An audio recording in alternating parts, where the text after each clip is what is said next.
the more educational videos tend to bring in more revenue. But when it comes to restaurant, when it comes to the food scene, educational doesn't necessarily mean that the audience has to learn something. It's really just about how much information about your restaurant or about the food that you're serving is being packed in. I think in general, what makes a good TikTok video is its first 3 seconds. So the hook basically goes something like, my sister works in a Michelin star restaurant and this is her favorite restaurant. And then I go on talking about what a restaurant's like, what kind of food they offer, what the vibes are like.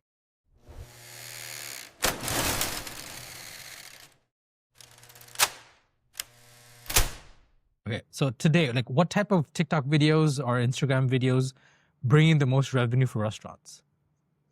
The most revenue. Okay, so I think before I answer that question, we have to first understand that there is a spectrum for content. So there is educational on one end and there is entertainment on one hand.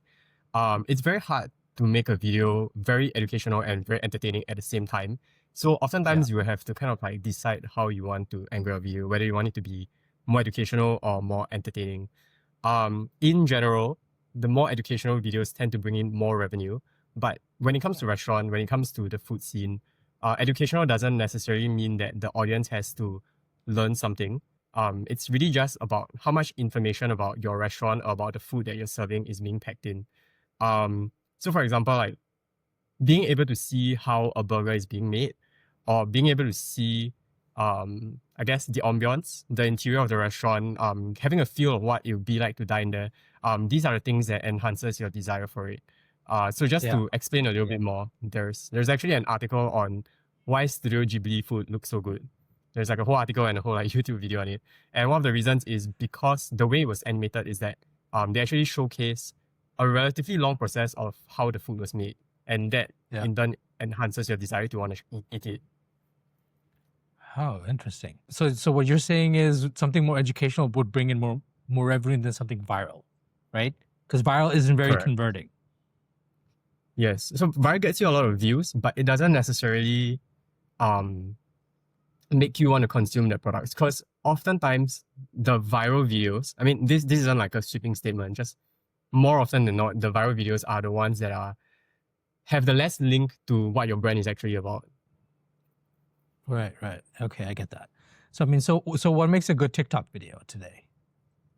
I think that there isn't really a right answer for what makes a good TikTok video, because I'm sure that, if you doom scroll enough, you see a lot of like crappy, low quality footage that are 7 seconds long that gets millions of views. And then you have the really high production ones that maybe get 10, 20K views or maybe even 5K views. So, I mean, these high quality ones obviously can go viral as well. But I think in general, what makes a good TikTok video is its first 3 seconds. So I think the first 3 seconds is really what gets you hooked on to watching the rest of the video. If your first 3 seconds are you won't even be able to, like, as in you won't even want to continue watching the rest of the video. Yeah, okay. Yeah, so it doesn't matter how good the body or the ending is. I mean, we'll break down the first 3 seconds in the later segments to like why that's important, like how to structure it and like the different types. So I mean, in your case, break down your best performing video from a conversion perspective, like something that brought in the most sales. Oh, the most sales.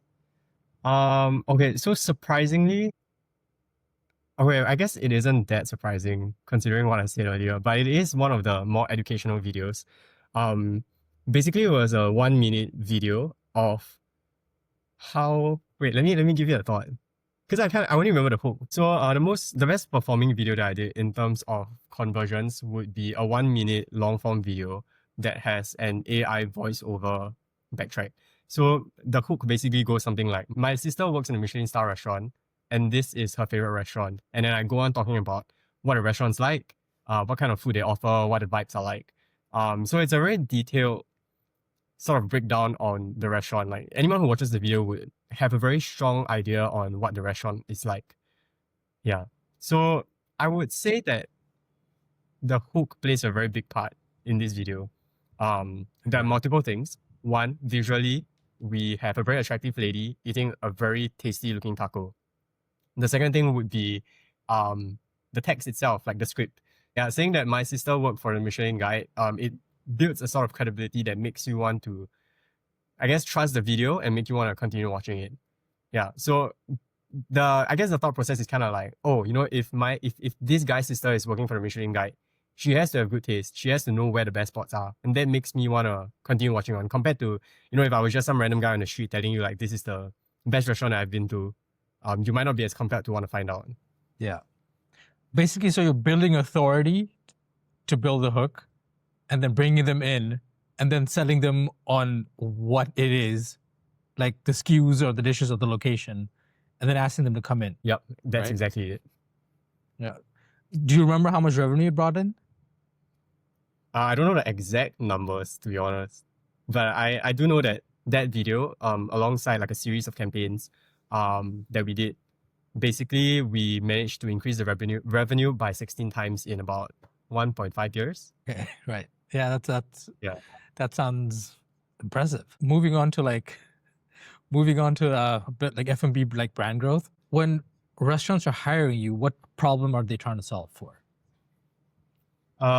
Surprisingly, it's not sales. I'm not sure if it's because there is a misconception as to what content agencies do. But a Right. lot of them come to me and they ask for like views and followers.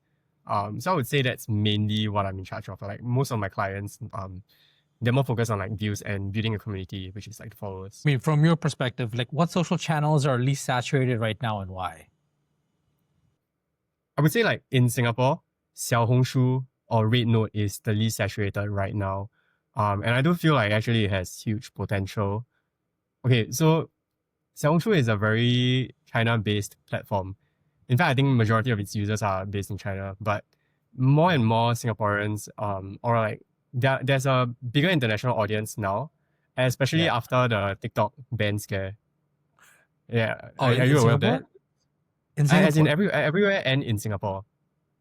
So I mean I the didn't know TikTok about ban the scare was everywhere in, part. sorry? I didn't know about the everywhere part. I knew like America, and that's why TikTok made another version. TikTok made another version inside America to be American, and they're gonna just swap all their users into the new TikTok. That's what I heard about America. I don't know about the rest of the world. Oh, so as in from what I know is that because everyone thought that they were gonna be off TikTok, so they started to download Red Note. And it became sort of like a meme, which is why I've seen like Singaporean creators saying that they've also downloaded Red Note. Oh, Yeah, like it was a trending that's hashtag for a period of time in Singapore. interesting. Yeah, and sorry, just to share a bit more, I've heard from a lot of restaurant owners that actually the thing that the platform that brings in the most sales to them is actually when Red Note bloggers recommend their restaurants. Yeah. So Oh. it seems like actually Red Note bloggers do have a really, really strong authority Reach. on their platform. Yeah, reach and also like credibility for them to be able to post something and like so many people trust them and come down. Okay, that's interesting. I mean, but Yeah. I guess it's only for the Chinese population, right? Majority, yeah. But I don't know about expats. Like I don't think I'd be on it because I think majority of the content is Chinese. Is it? I don't know. Is it in English as well? Before the TikTok scare ban, it was majority in Chinese, but like I downloaded it myself. Yeah. Recently, so there is a lot more English content right now. Just that it's not as well used, especially not with brands. But I do believe that, I do think that we have like quite a huge Arbitrage foreign happening. talent crowd here that Okay. are on Red Note. So I don't know if brands were to start utilizing it right now. I think that there's untapped potential. Oh, that's interesting. I didn't see that coming. I mean, I saw something new coming, but I didn't know it was going to be. And of course, it has to be out of China. I mean, with ByteDance and TikTok, I don't know. Mm-hmm. So, does influencer marketing actually drive sales for restaurants? I think it really Or is depends it- on like the influencers and their style of videos. So there are different influencers have different styles of videos. You know, there are those that don't edit their videos with any voiceover. So what you're seeing is basically like clips of the restaurants or like clips of them eating. And then on the very extreme end, there are those that are very raw and very unedited. They literally show themselves walking into the restaurant, ordering the food, eating it and filming their live reactions, explaining each dish bit by bit. So these videos could be like 2 minutes to like 5 minutes. And I personally find that the longer form ones and the less edited ones tend to drive sales. And I think it's maybe because it's so raw and unedited that people trust it more. People tend to trust it more. And also because it's packed with so much information. Like what we said before, right? Educational content tend to drive more sales. And because it's like a 2 to 4 minute long video and it's unfiltered review of the restaurant.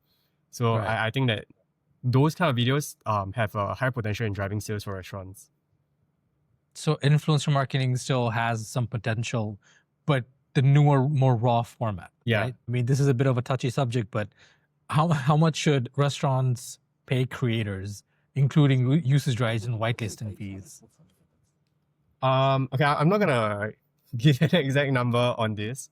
But Just I give a will say range. that a range, I feel like at the very least, creators should be paid. So I'm not sure if you know this, but like actually in Singapore, there are a lot of creators that are accepting barter trades. So meaning like you come down for a meal, maybe they pay you $50 and that's it. And they might not even offer usage fees. Yeah. So I don't think that there are any issues with barter trade because I run a publication myself and like I do a sell of barter trades, but I think it's about being aware of whether the barter trade is beneficial to you. So for our publication, we mainly accept barter trades if we know that posting these videos will get us the reach that we want. There are definitely certain types of restaurants or certain types of events that have higher potential to go viral. So these are the ones where like we're like, yeah, I mean it makes sense. It's mutually beneficial. But then for the more standard kind of restaurants without much of a news angle, if you just do a barter trade, it doesn't really benefit you much. Aside from getting a free meal or aside from getting like a freebie. Yeah. Oh, I mean, so no range. I guess to answer the question, I think that restaurants, creators can ask for more. Creators can definitely ask for. I mean, so do micro or nano influencers drive more sales than larger influencers today? Do you think that?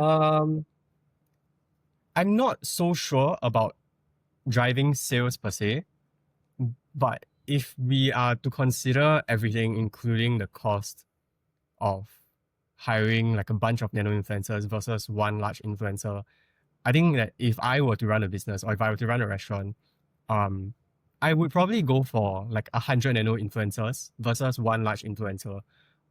It's kind of like investing, right? You wouldn't want to put all your eggs in one basket. Yeah. And I do think that for restaurants, especially, your number one goal is to get as much awareness and as much noise as possible. So I do think that reaching out to like a lot of smaller influencers would definitely help with getting the effect. So basically brute forcing your way onto the algorithm, because everyone at the same time, you're just always top of funnel, right? Yeah, that's very well said. Yeah, that's exactly it.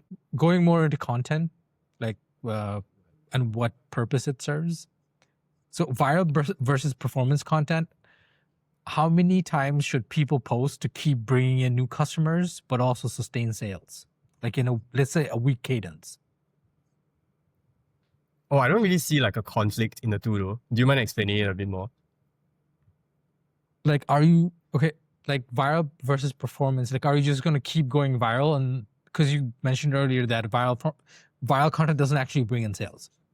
So you also need performance content to actually convert into sales. So what should be the weekly cadence in, so your sales are still high, but you're getting in new customers as well. So they're both leveling out each other versus just like going viral, but your sales are low. Or like on this side, because sales like high converting content doesn't actually go viral. So your reach is much less. Okay, I get what you mean. I don't think it's so much on like a ratio. Like for example, posting 3 viral videos and then posting 1 for performance in a week. I don't really think of it that way. I would say post as many viral content as you can. And in terms of like the performance content, what I would do is that I would A/B test a few videos where I think would drive sales, right? And I would pick the best performing one and I run ads on it for a whole month, maybe 2 months, depending on what my ad budget is. And the idea is that you always you want people to see the viral content and then immediately be retargeted into your content that drives sales. Yeah, because with meta ads, what you can do is you can select your audience.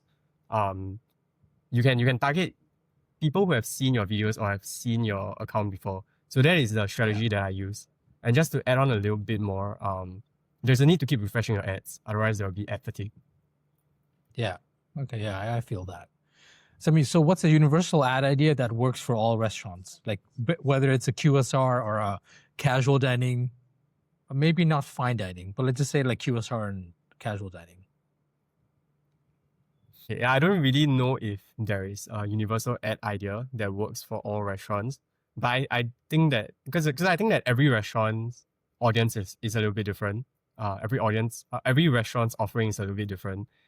But I guess if you're at a loss and you're not sure where to start out, the best way is to just post a video that encompasses the exterior of your restaurant, the interior of your restaurant, and maybe like 3 food and 3 drinks, just enough to really give people an idea what it's like to walk into your restaurant and to have a meal. So like location-based UGCs, kind of. Okay, I mean, I don't know about this one, but what's the most you'd invest in a single piece of content idea if you knew it could generate a lot of revenue?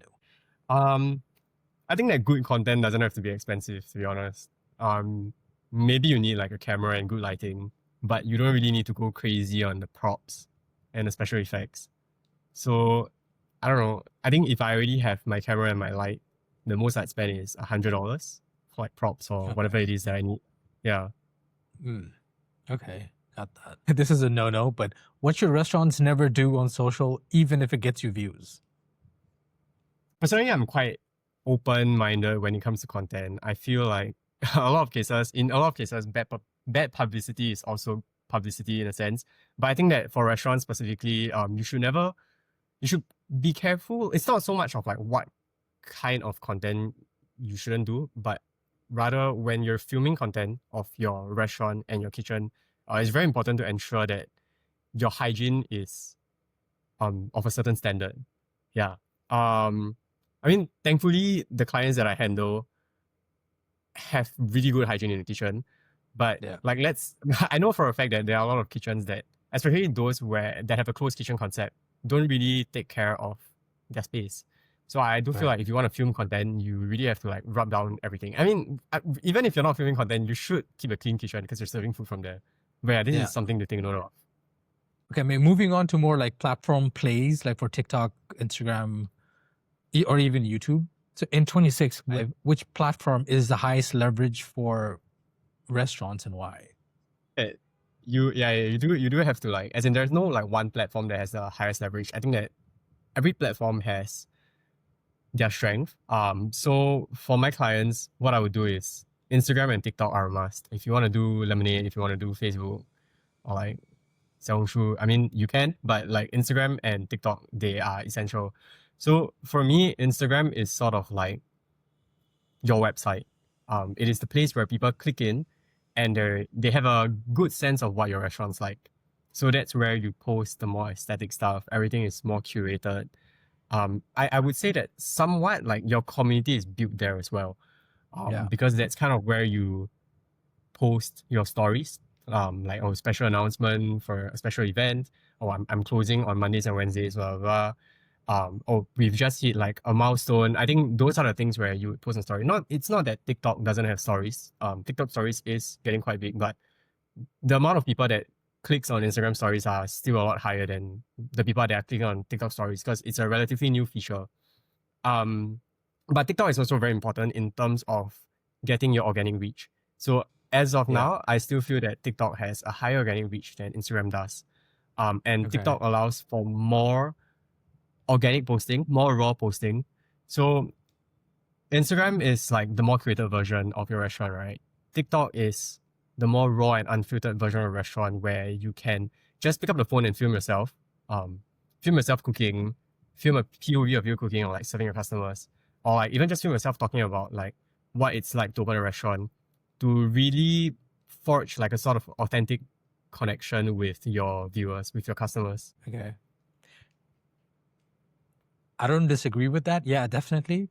But I feel like the market right now, especially for restaurants, is a bit saturated on TikTok and Instagram because everyone saw what happened in the past couple of years. So now everyone's jumping on the bandwagon. So I feel like the market is getting saturated to the point of the content needs to be different, or like I feel like YouTube Shorts could be the next thing because it's also like heavily SEO'd for Google search and other search, like even Bing. I agree with you. Driving, yeah. So driving people, I mean, testing. I don't know if restaurants are testing this, but this is something like I'm trying to test now. Is YouTube Shorts, like for restaurants specifically, to see what kind of engagement that's getting. It's performing quite well, but then it would make sense if they also did long form format. Like, you know, like Fallow, like the restaurant Fallow in the UK.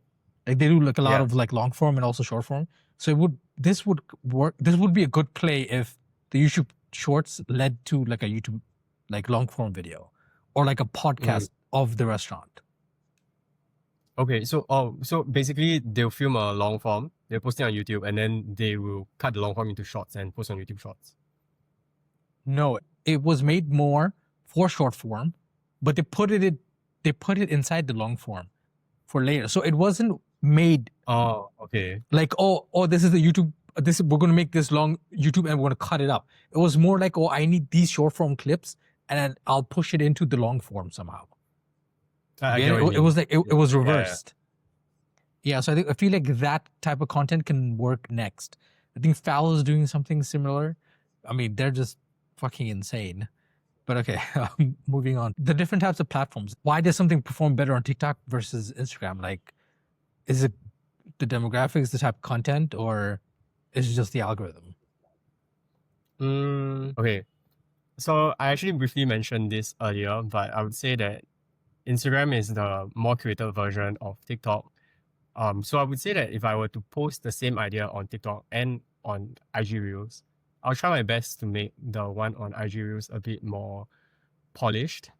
But honestly, most of the time, I will just post the same videos on TikTok and IG because it's not to say that a raw, uncurated video that's meant for TikTok won't perform on Instagram. And it's not to say like a highly curated video that's meant for Instagram Reels won't perform on TikTok. So, unless you have a lot of time and budget to kind of like film two versions of the same idea, just post it on both. Yeah, but it is important to note that for Instagram, a lot of people actually care more about the feed itself because that's sort of like your landing page. So if you do want to post something that's a bit more raw and unfiltered from TikTok, either slap on a nice cover pic or like hide it from your main feed. Okay, yeah, I got it. I mean, from your perspective, what's the new content format you're bullish on for restaurants? A content format that I'm very bullish on is actually to create content, to create educational cooking videos for food that you don't serve in your restaurant. It sounds very counterintuitive, but I can give you a very specific example and share the numbers that it did. So for one of my clients, I actually proposed to them to do, to give a bit of context, one of my clients, they are a slightly more family-friendly cafe. They sell like a wide variety of food, drinks. There's like coffee, matcha, soda, hot chocolate. So it really appeals to a very wide target audience.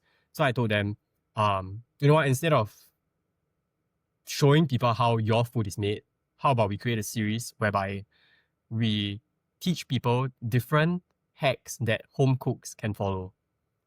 So things like wet brining your chicken, things like making your own herb oil, things like marinating your own eggs, like soft-boiled eggs, like Korean soy marinated eggs.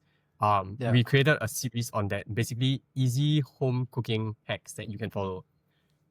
The whole series, I'm pretty sure it got about close to 1 million views. Nice. Yeah. Nice. And that's mainly because of a sub-series, which is wet brining chicken. We basically created a series on how to wet brine chicken breast to make it juicy as hell. Yeah, so one of the videos, like just one of the videos itself got like 500K if I'm not wrong. So Yeah. So the thought process is sort of like like a gym could send out workout plans and diet plans for you, but at the end of the day, you probably won't want to follow it yourself. Like you just subscribe to the gym membership and you hire a personal trainer. So even Yeah. though we're giving out all these like easy recipes that you can follow, well, what are the odds you actually cook at like a good do it. meal instead of just going to the cafe itself? Like we're giving you the answers, but we're also giving you an easier alternative that you can just go for. Right. Okay. I mean, I haven't thought of that before. I mean, speaking of content, I mean, let's break down short form content a bit further, right? Look into the mechanics of like the hook structure, the body, like in CTA. So, what are the essential elements for a short form food video that converts? Okay, I think that a short form food video can be split into two types. One type is, I guess, more holistic. So these are the kind where you have the exterior of the restaurant, the interior of the restaurant, a bit of how the food is plated and made, and then the food itself. So these are the kinds where you actually get a full experience of like walking into a restaurant. The second type would be very food specific. So the whole video is just that one dish, let's say a burger. So it would be how a burger is made from start to end. I mean, okay, so what hook types do you usually rely on when making videos? When it comes to restaurants, I mainly focus on social proof. So saying things like underrated restaurant in Chinatown. I mean, like this doesn't work anymore, but like that's the idea of it. Like you wanna tell people that like this is a restaurant that a lot of people go to, that a lot of people know. But definitely don't word it like that. We spoke about this a bit earlier, but like how important is a hook to a video? Do I just say very? Like do I? Okay, so the hook for a video is actually very important because if you think about it, if you kind of like analyze your doom scrolling pattern, you most of the time you keep doom scrolling. You keep swiping and swiping and swiping until something in the first 3 seconds of a video catches your attention. So the idea is that if your hook isn't good, if it doesn't grab your attention, it doesn't matter how good the rest of the video is because you're not going to watch it.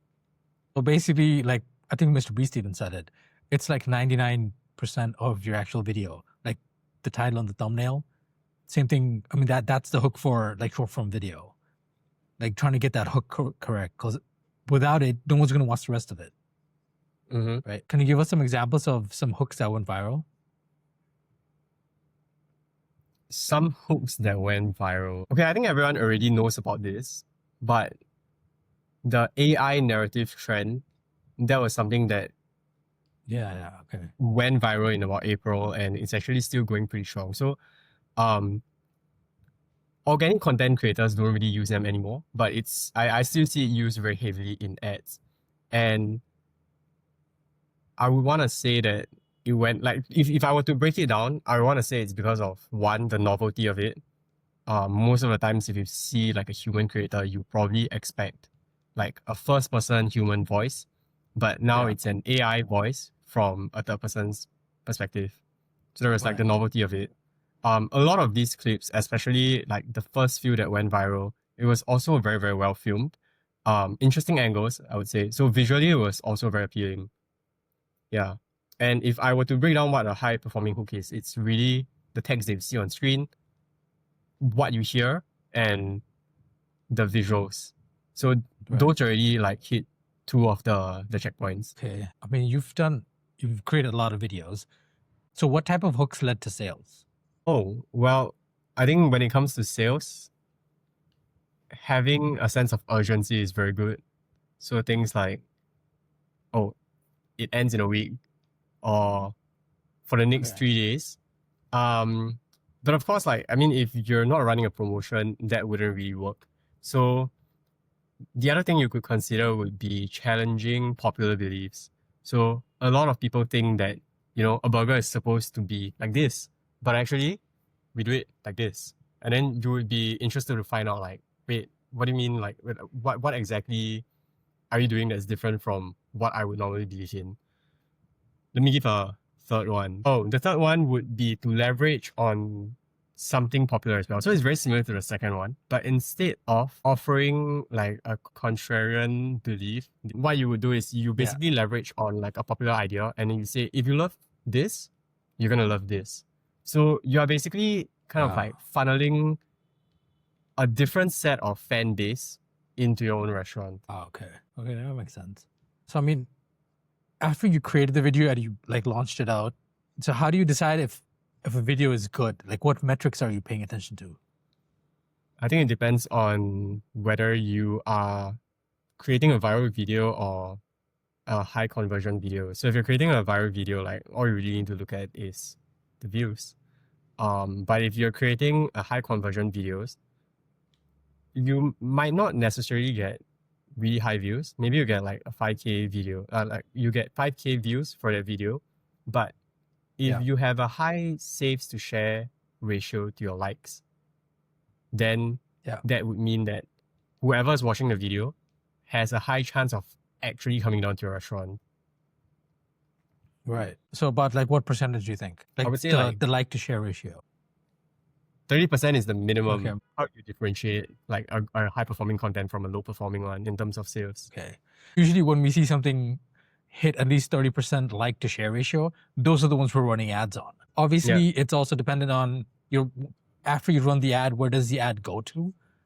Like where people mess up is they don't build a dedicated product page for that SKU to convert. They just like put in a phone number or like a WhatsApp message or like direct reservations, which don't convert. The conversion of that is like 2 to 3%.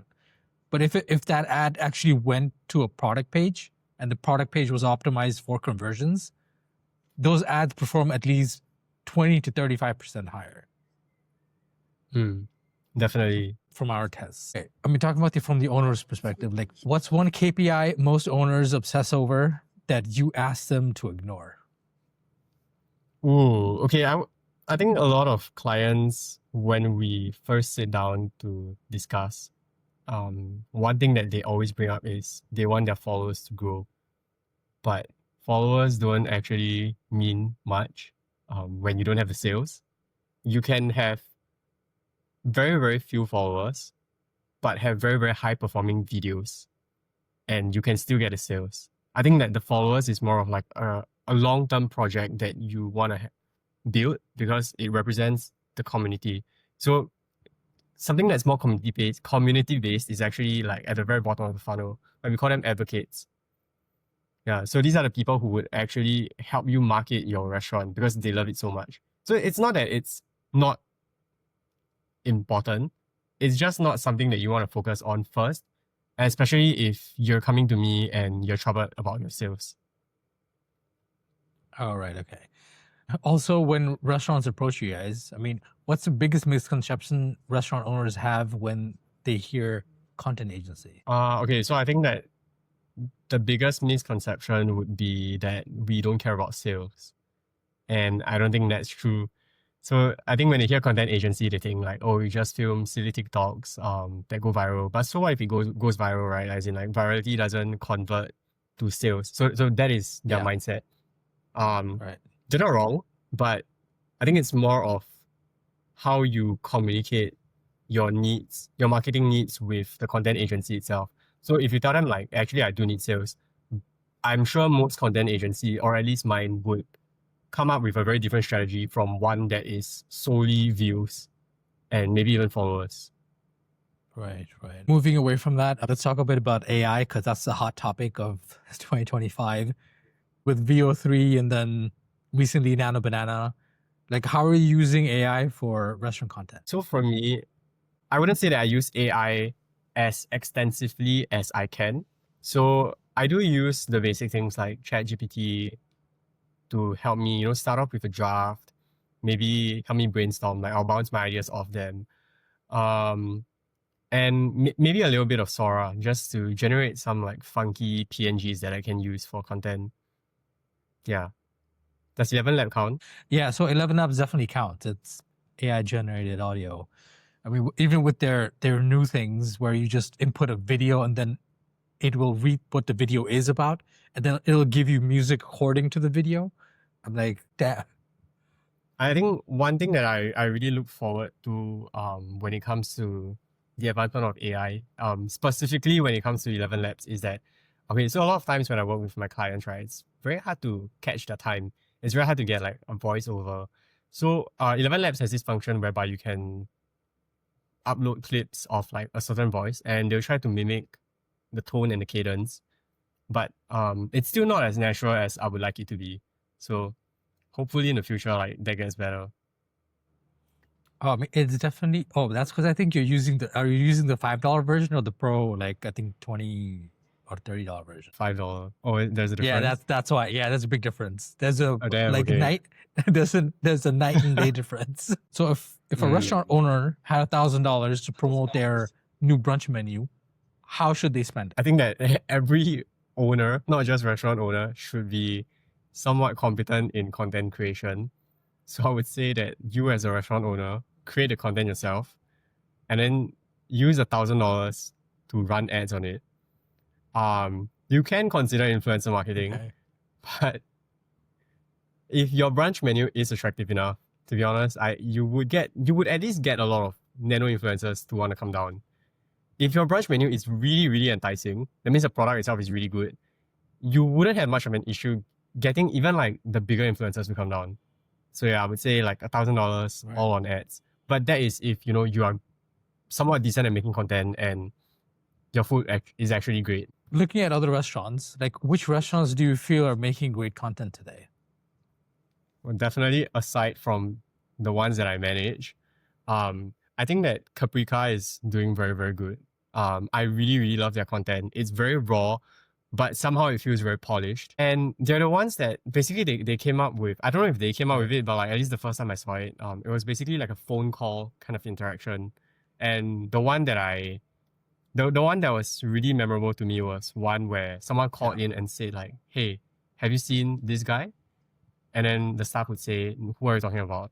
And the guy on the phone would say, oh, no, this guy that comes in every day, he orders dish A, dish B, and dish C. So basically, like, he takes the opportunity in the phone call to kind of introduce what the restaurant serves. But it doesn't feel very salesy. It really does feel like a very genuine interaction that you are sort of like peeping into. Like, you're not supposed to be there listening in, but you're there. You are able to kind of like eavesdrop. So I do really like that sort of vibe that it's giving off. And like the clips itself, the lighting, the color grading, all I thought was impeccable. Yeah, I've seen a lot of their content as well. They hire a professional voice actor to create all the content. Did you know that part? That makes sense. Yeah. So the guy who created this, the first one that went viral, like on the phone call, yeah, the restaurant even shouts him out. So I looked into his account. He's a professional voice actor who does like scripting, voiceovers, etc. He's amazing. I think that's why, I mean, the yapping style of videos that went viral last year, I think that continued on into this year, but more like polished yapping. Like if you remember when during a time together at the restaurant, some of the best performers were like just a yapping video with like cooking over it, but it was just like unhinged yapping. So this is, I think this is version 2 of that, where it's more polished, but still a form of yapping. I think that the yapping itself really is the essence of it. Like even if the clips are a little bit shitty, people would still want to watch. It's kind of like your I don't know, Reddit stories with the Minecraft and Subway Surfer gameplay in the background. Like the clips are not it, but the story itself is so engaging. I mean, I guess the clips does help to keep your attention, but like it's not high quality. It's not like the high quality, high production clips that we're talking about. Yeah. Yeah, I feel you. 10 years ago versus today, even Michelin star chefs have large followings. Like even like Renee Redzepi from Noma, Julian from Odette, David Chang even started a podcast now. So how important is brand building for chefs in 2025? I think that, well, I want to say it's very important, but let me give you a reason why. I think a lot of the time, people don't want to connect with a brand. They want to connect with a person within the brand. So it doesn't necessarily have to be the chef, but I guess in the case of a restaurant, the chef is kind of like the essence of the brand, right? Especially the head chef. So even if I don't necessarily know much about a restaurant, or I don't necessarily like pizza, for example, having a sort of connection with the chef through his videos, that might make me want to go down to support him. So I'm going down to the restaurant to support a chef and not so much the bread itself. I don't know if that makes sense, but an example that I'm thinking of is this guy who what's his name? Ryder from Amber. Do you know what I'm talking about? No, I don't think so. Maybe if I see his face. Yeah, okay, so he's the guy that went viral from like the 3-day slow cooked potato with the foam.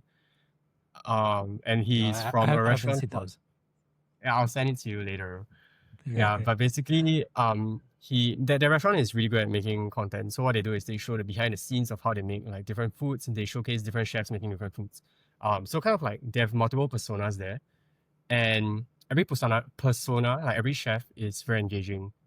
So even as a viewer, maybe if I'm not that keen on coming out to try the food, but it's because I keep seeing you on my For You page, and you have such a bubbly personality. I think that makes me want, as a viewer, makes me want to come down to the restaurant just to give it a try. Like it gives me one more reason to want to come down to the restaurant. Okay, I mean, because there's a personal connection there now. I mean, I feel you. So, should chefs start podcasts today? Definitely. So I think podcast is a little bit different from like what I had in mind. What I had in mind was a little bit more, I guess, raw, a bit more organic, because it showcases like a very real moment of a chef in the kitchen. Whereas for podcasts, I think it's great in a different sense. A podcast, it gives chefs the opportunity to really share about their expertise in depth. I think this is especially important for head chefs or chefs who work in restaurants at a higher price point. So like, I mean, the Michelin star chefs are definitely one of them, like one of the target audience that I'm thinking of. Yeah, because if I'm paying so much for food, I would want to be reassured that whoever's making the food have that expertise and have that skills. Okay, that makes sense. This was a good pod. Where can people find you? You can find me at District 65. Okay. I mean, that's the pod then.